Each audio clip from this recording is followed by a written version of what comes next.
Tere õhtust, head televaatajad, kohe saame me hakata kõik koos jälle ära arvama, et kes on nende salapäraste maskide taga.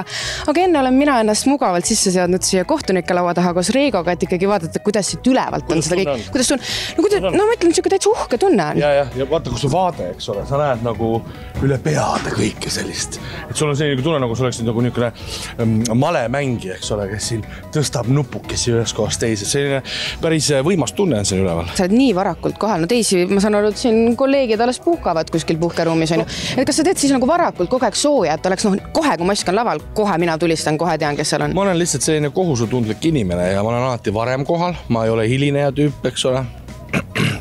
Siin oli see vihje Edainesele või Kristinile? Ei, ma ei vihje mitte millelegi, et kas ma lihtsalt ütlen, et mina ei ole selline hilineja tüüp, mina tulen varakult kohale.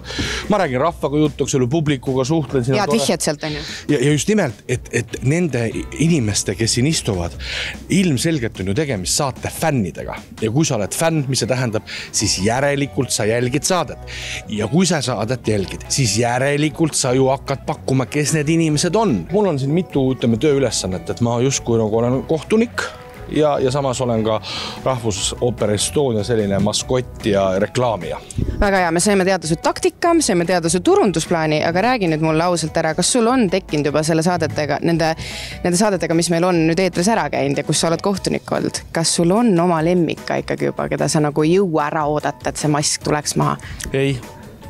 Nii iga vastus või? Ei, asi on lihtsalt selles, et ma ei ole küll kunagi maskis olnud, eks ole. Ja ma tegelikult ju täpselt ei tea, mida nad tunnevad.